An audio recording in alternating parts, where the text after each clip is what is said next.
Psalms 100 verse 2. Sabi doon, Psalms 102.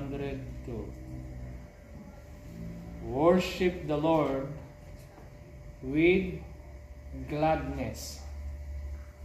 Come before Him singing with joy. Okay. So number one reason kung bakit tayo kinakailangang mag-join o mag-commit sa isang local church ay number one, sulat nyo, to strengthen my faith. To strengthen my faith, I must unite with others in worship. So kasi po, dito ho lalakas at tatatag ang ating pananampalataya sa pakikiisa sa gawain ng Panginoon. No? Dito, pag ikaw ay nakiki-committed ka sa isang local church, umaattend ka ng mga prayer meeting, umaattend ka ng devotion, ng Sunday service, diyan ay strengthen yung faith mo. Amen. So kaya kaya number one, ang reason to strengthen our faith. Isang reason yon para tayo nakikiisa sa worship, dumadalo. So sabi po sa Isaiah 40 verse 31, tingnan nyo. Sabi diyan, but those who wait on the Lord shall renew their strength. They shall mount up with wings like eagles. They shall run and not be weary. They shall walk and not faint. So yun daw pong naghihintay, Isaiah 40 verse 31. Pag binasa nyo po yung verse 29 yan, ng Isaiah 40, ay sabi po dyan, pati raw ho yung mga kabataan manghihina. No? Napapagod. Pero yung naghihintay sa Panginoon, nagpapanibagong lakas. Pakibasa nga, Sister Ayla, please. 29. He gives strength to the weary and increases the power of the weak. Even youths grow tired and weary. And young men stumble and fall. Yun ang mangyayari. Hindi pong mga kabataan, kahit kabataan, simbolo ng kalakasan yun youth, di ba? Pwedeng manghina, sabi ron, at may stumble, at bumagsak. Pero sabi ng verse 31, but those who are hope in the Lord will renew their strength. So yun ang reason kung bakit tayo ay kailangan umati ng fellowship. To strengthen our faith. Amen. Kasi, kumbaga sa isang yung nagsisiga, pagsama-sama, malakas ang apoy. Di ba? Pag nag-iisa ka, pwedeng ikaw may apoy, pero iba yung madaling apoy. Mamatay. Iba yung apoy ng grupo sa corporate. So kaya ako kinakailangan, yun ang number one na gusto kong maintindihan natin na reason. Ano? Kaya po tayo nag-worship. At sabi po sa Psalms 95, sabi ron, sing joyful songs to the Lord, praise the mighty rock where we are safe. Come to worship Him with thankful hearts and song of praise. The Lord is the greatest God, King over all other gods. Psalms 118, this is the day that the Lord has made. Let us rejoice and be glad in it. So pagka tayo po ay nag-aati ng worship, dalawang bagay ang nangyayari. Tandaan nyo. It renews your faith and it restores your joy. Amen. So kaya kinakailangan kang makiisa. Nare-renew yung strength mo and restore your joy. Amen. Yung kagalakan mo nare-renew. Okay? So yun ang number one reason. Nare-revive tayo. So to strengthen our faith, I must unite with others in worship. Number 2, sabi po sa Ephesians chapter 2 verse 16. Ephesians 2:16, reason bakit kinakailangan tayong maging committed sa local church. Sulat nyo, number 2, to discover your identity and purpose in life. Kasi po, kapag tayo hindi natin nalaman kung ano yung purpose natin sa buhay, hindi tayo magiging kontento Yung bang hindi ka magiging masaya sa buhay mo, na hindi mo na fulfill yung purpose mo. Amen. Ang taong nagiging masaya, yung nagagawa niya kung ano yung pinagagawa ng Diyos sa kanya. Amen. Amen. 3 klase po ang tao. Meron tinatawag po na survival na tao. Meron pong successful, at meron tinatawag na significance. So magkakaiba yon. No? Nakuha niyo po ba? Ang taong survival, yun yung mga taong magtatrabaho para mabuhay lang. Pero lagi naman nagre-reklamo, ganito. Yung bang trabaho, reklamo, para mas-survive lang siya. Mag-survive lang, kumain lang. Ganon. So, ang tawag doon is survival. Ngayon, nasusundan niyo ba ako? Amen. Pangalawa, yun namang tinatawag na successful. Siya naman kumakain, may pera, masaya. Pero, hindi ibig sabihin ng tao may pera, may magandang bahay, magandang sasakyan, may kapayapaan na at kontento na siya sa buhay. Umisan nga maraming mga mayayaman, yun nga ang hindi kontento at walang kapayapaan. Di ba? Pero sa tingin ng mundo, mukhang successful.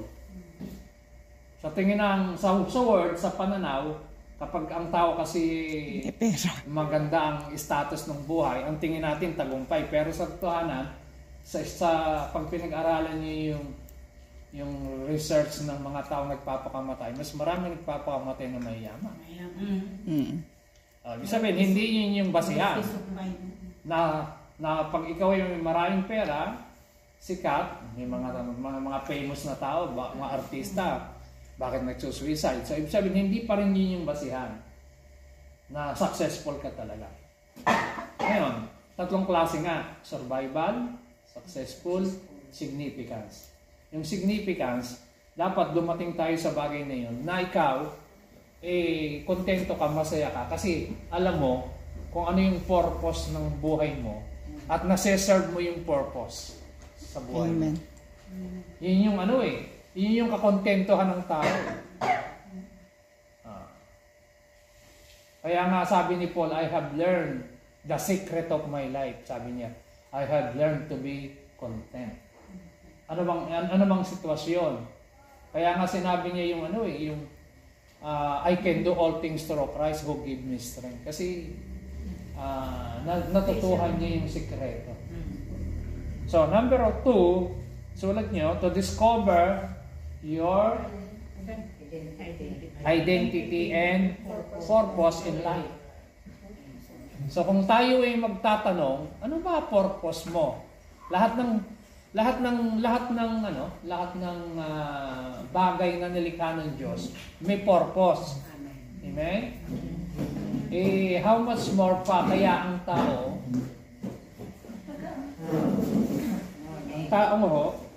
may purpose ang Diyos sa buhay niya.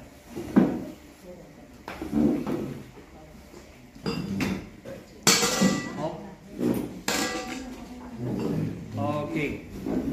So, pinag-aaralan natin bakit pa tayo kinakailangan maging fully committed sa isang church, isang local church. So, number 1, to strengthen our faith. I must unite with others in worship. Kasi po, dalawang bagay, nare-renew yung ating strength, nare-renew yung ating kagalakan, joy. Iba, may. Pangalawa, to discover your identity and purpose in life. Ma-discover. Kasi ho, ang habang ikaw ay naglilingkod sa Lord, doon mo matutuklasan kung ano yung purpose mo eh. Sa una, hindi mo alam, pero habang ikaw ay nagpapagamit, nagsiserve, doon mo matutuklasan kung ano yung, ito pala ang gift ng Lord na Hanggang sinisik. sa akin. Habang sinisik mo si Lord. Ganon yun. May good news nga po ako eh. Kasi di ba nag-gera yung Iran naglagay ng bomba sa ano? Yung amo ko, lagi kami nag-uusap. Kasi nagpa-podcast po siya sa Sweden. Sikat siya yung nag-i-interview parang Tony Gonzaga. Sabi niya, bakit sobrang kalmado mo? Sabi ko, hindi ko alam. Kasi sabi niya, ano bang natutunan mo sa church mo? Sabi ko, natutunan ko na yung religion ko hindi ako isi-save. Kasi nga daw, ano pananaw ko sa mundo ngayon. Sabi, hindi ako isi-save ng religion ko. Ang mag-save sa akin yung relationship ko at saka kay God between sa amin. Amen. Tapos sabi niya, pupunta ako sa church niya. Isasama ko yung anak ko, si Elvis. Pupunta daw po siya dito. Kaso sa Sunday, meron kayong outdoor fellowship. Kaya hindi siya ngayon. Kasi may birthday. Baka sa next Sunday, kasama daw siya sa akin. Praise God. Kasama yung alaga ko isa, yung mas malaki. Kasi na-curious siya sabi niya, bakit ang kalmado mo? Siya po kasi parang nag-a-acquire naman siya ng ibang visa ng Australia. Kasi para daw pag nagka-World War III, may option silang tatakbuhan na country peaceful. Full of worry. Okay. Sabi niya, saan ka tatakbo? Sabi niya sa akin, saan ka tatakbo pag nagkaroon ng World War III? Sabi ko, wala, dito lang. Sabi ko kasi kahit saan ako pumunta, alam ko kung ano ni Lord sa buhay ko. Wala akong magagawa kahit magtago ako, hindi. As long as meron akong God, sabi niya, tas dun niya pinasok, what did you learn about your religion? Tas sabi ko, that my religion will not save me. It's my relationship between God and me who will save me. Sabi niya, nag-isip siya, sabi niya, that's so deep. How did you get that meaning? I don't know, through time. Sabi ko, because I always go to church, we always study, and sabi ko, it's the conviction of the Lord to me. Tapos, okay, I will go to your church this Sunday. Tapos meron kayong party, tapos meron silang party next Sunday. Okay, I will go, sabi niya. Praise God. Okay, tingnan niyo ho, kung bakit kinakailangan nating number 2, paano natin madidiscover yung ating purpose and identity. Sulat niyo, I must connect with others for fellowship. Note yung number 2 kasama yon. Hindi ba yung una, I must unite.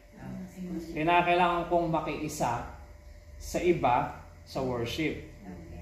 To strengthen our faith. Ngayon naman, pangalawa, to discover our identity and purpose in life, I must connect with others for fellowship. Kinakailangan konektado ka. Kumbaga sa puno, di ba yung Jesus is the vine and we are the branches. Ang isang puno, yung sanga, matutuyo, hindi mamumunga, mamumulaklak kapag hiwalay sa puno. Jesus is the vine. So kaya sabi ni Kristo, if you abide in me and my word abide in you, ask what you will, it shall be done unto you. Pagka ikaw ay nanatili, you can do nothing apart from me, sabi ni Lord. Kung hiwalay ang sanga sa puno, wala kang magagawa. Kasi ang lahat ng sustansya, vitamina, nutrients, lahat yan galing sa puno, sa ugat. Amen. Jesus is the vine. So kung humiwalay ka, matutuyo ka talaga spiritually, matutuyo ka emotionally, matutuyo ka, yung joy mo mawawala. So kaya, kinakailangan manatili kang nakakabit sa puno. Amen. John 15 yun, ha? At sabi ron, ngayon, yun ang point. I must connect with other for fellowship. Romans chapter 12, basahin natin, verse 4 to 8. Sabi diyan, in this way, we are like the various part of a human body. Each part gets its meaning from the body as a whole, not the other way around. So, bawat isa, meron daw po tayong Roma 12, verse 4 to 8. Sige, kung nakita niyo po, pakibasa ng malakas yung nakakita. Romans chapter 12, verse 4 and 8.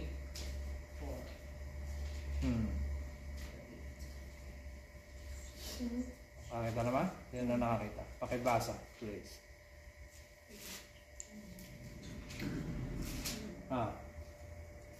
Amen. Sige po. Romans 12, 4-8. Ang katawan ay binubuo ng maraming bahagi Oo. at hindi pare-pareho ang gawain ng bawat isa.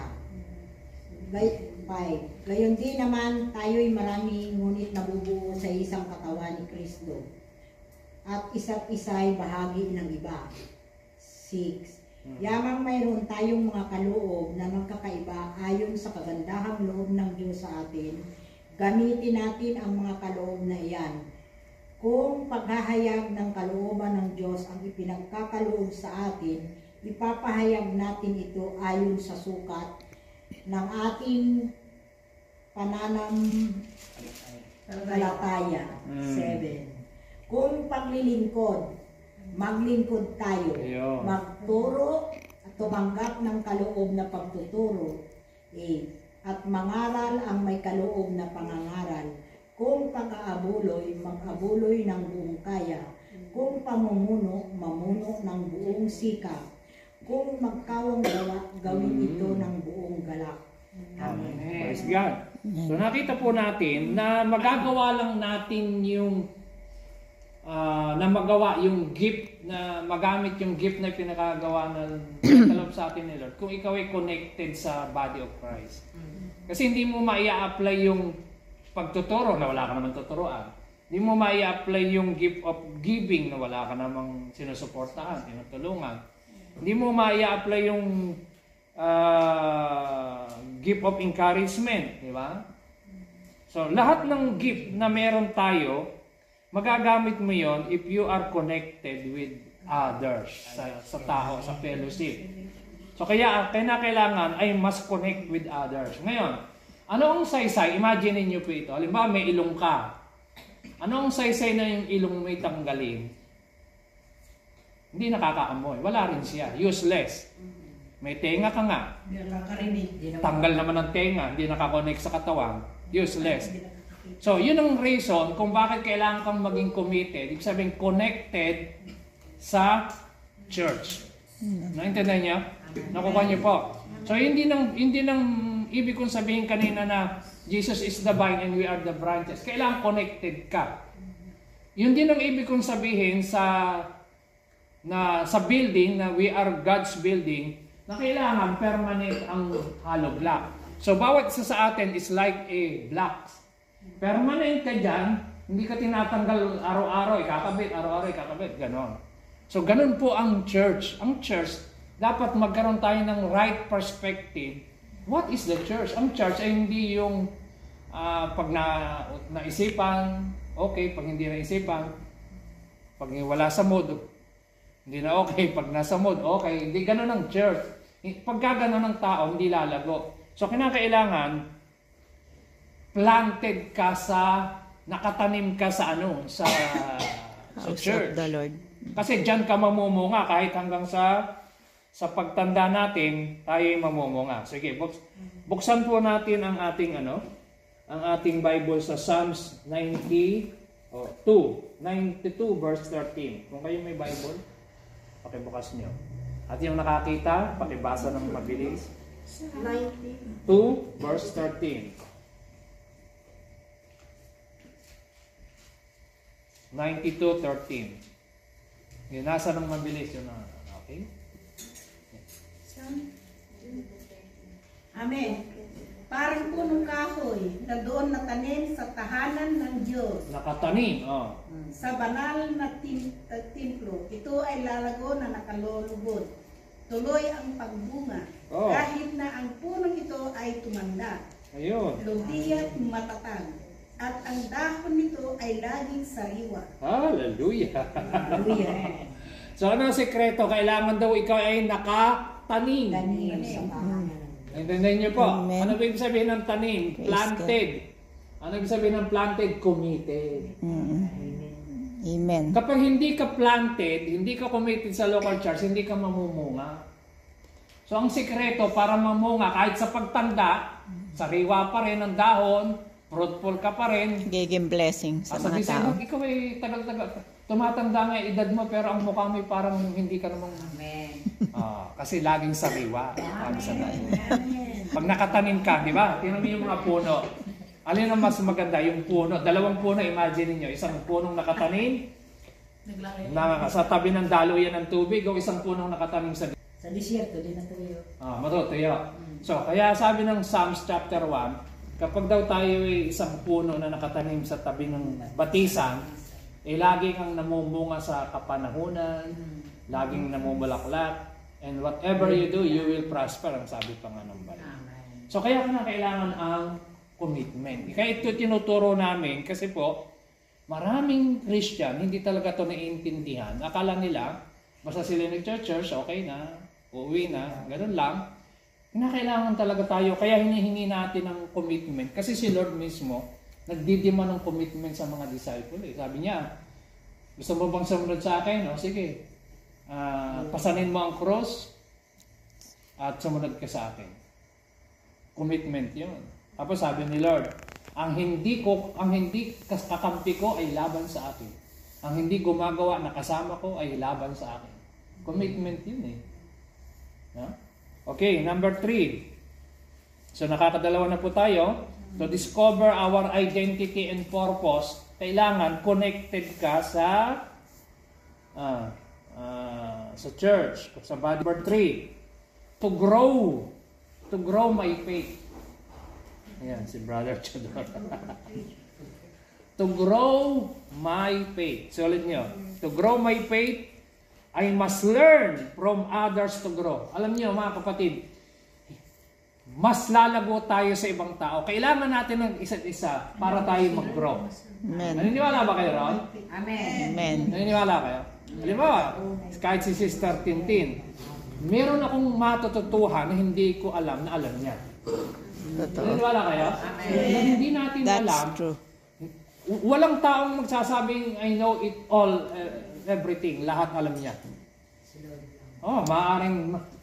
Maaring yung alam ko, hindi nyo alam, yung alam niyo, alam ko. So ngayon, nag-grow tayo sa isa't isa. Amen.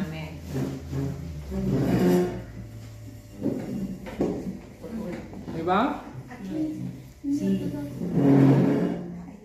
May mga tao magaling sumayaw, o ikaw hindi marunong sumayaw, hindi natututo ka sumayaw. Diba? Gusto mo matutong mag-TikTok, o di sumama ka sa marunong matututo. Gusto mo sumama, hindi ka marunong magluto. Pagka nasama ka sa marunong magluto, matututo. Hindi mo alam magbasa ng Bible. Pag nakadikit ka sa palabasan ng Bible, mababasa. Pagka ikaw hindi marunong magtongit, nadikit ka sa tongero. Matutongit ka rin eh. Di ba? Bingo. Kung ano yung nasama mo eh. Kaya nga, sabi ng Bible, if you want to be, kung gusto mong maging wise, walk with the wise. Ang kasama mo yung matalino, maging matalino ka rin.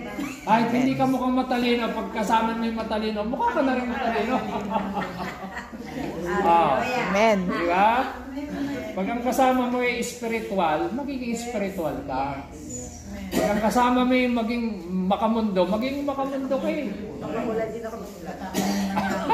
Maging mayaman ka na. So ngayon, nakakahawa yung kasama. Kaya nga, tingnan nyo, yung mga successful na tao, ang gusto nilang kasama yung mga businessmen. Ang lagi nilang kausap, mga businessmen din. Tingnan nyo yung mga marites ang kasama. Marites ka rin. Siyempre, sila rin, di ba? Magkita tayo sa Graniel. Yun. Kita mo, nagkukwentuhan yun. Ang pinagkukwentuhan, ibang tao. Spirit nila yun eh. magkaka-espiritu sila. Kaya mga kapatid, merong konting katotohanan ng sinabi ng isang quotation na tell me your friends and I will tell you who you are. Totoo naman ng konti. Hindi masyadong kasi pero may di ba? May relation. Di ba? Sabi nga dalawang ibon na two birds fly the same feather. Flocks together. Ang pinakikita ko mga kapatid, to grow our faith, we must learn from others to grow. Natututo tayo sa isa't isa. Mag-grow ako, kailangan ko kayo. Kailangan nyo ako para mag-grow din kayo. So walang pwedeng magmalaki sa isa't isa natin. Kasi sa bawat ang ilustrasyon niyan sa katawan natin, yung kamay, nakadepende talaga yan sa yung mga daliri sa kamay. Di ba? Connected yan Ngayon, kinakailangan ng mind para mag-function yan, ng brain. So kung ano maiisip mo na abutin, hawakan, abutin mo. So dito yan. So, Tayo kasi hindi tayo nabubuhay sa sarili lang. Ganon yan. Kaya ganon ka-importante yung pinag-uusapan natin mga kapatid. Okay? Basahin natin Hebrews chapter 10 verse 25. Hebreo. Yes, 25. Saka Efeso 4:16. Yung iba naman, ang tingnan ng Efeso 4:16 para po mabilis tayong makabasa. Hebrews 10:25 and Ephesians 4:16. Binasa po yung Hebrews 10:25.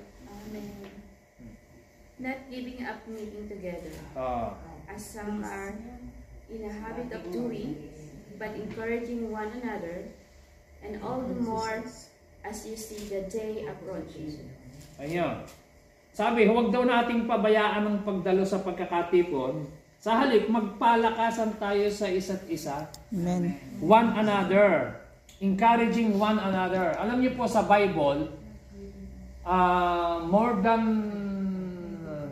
I think, mahigit 100 verses na salitang one another. Example, ang sabi roon, tingnan niyo po, encouraging one another, love one another, forgive one another, edify one another, submit one another, exhort one another. So napakarami kang mababasa. Bakit sinabing ganon? Kasi kailangan natin talagang isa't isa. Amen. Nakuha niyo po? Nakuha niyo. So kailangan natin ngayon. Tingnan niyo po, Ephesians 4:16. Binasa. Amen. Sa pamamagitan niya, ang mga bahaging pinag-ugnay-ugnay Yo. sa kasukasuhan ay magiging isang katawan. Amen. At kung maayos na gumaganap ng tungkulin ng bawat bahagi, ang buong katawan ay lalaki at lalakas. Lalaki at lalakas sa pamamagitan ng pagiging. Amen. Hindi po lalaki yun. Hindi lalaki. Lalaki pala. Mag-grow.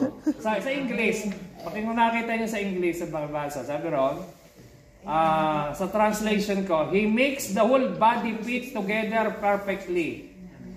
As each part does its own special work, so bawat parte kapag ginagawa niya yung parte niya, it helps the other parts grow. Nakakatulong. Halimbawa, ako ginagawa kay parte ko, yung iba, gumagawa rin nag-grow sila dahil sa ginagawa ko yung parte ko. Amen. Nakuha niyo ba? Kasi imagine niyo po, kung ang church ay walang naglilinis, di karumi, di ba? Dahil kung hindi nila ginagawa yung parte nila. Ngayon, dahil ginagawa nila yung parte ng bawat isa, nakakatulong sa atin din yun sa paglago ko. Yun ang sabi doon.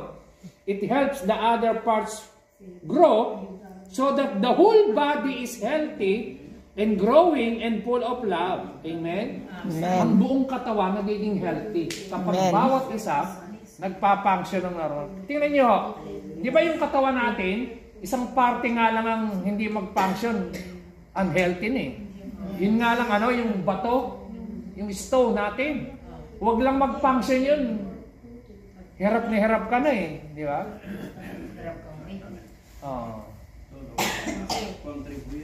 Okay, number 4. Matapos natin ito o ilan ba ito? 30 minutes na. Ha? Kailan na? 30 minutes ka na nag- Sige, susunod na lang natin yung 3 kasi yung 2 sa susunod na. Okay.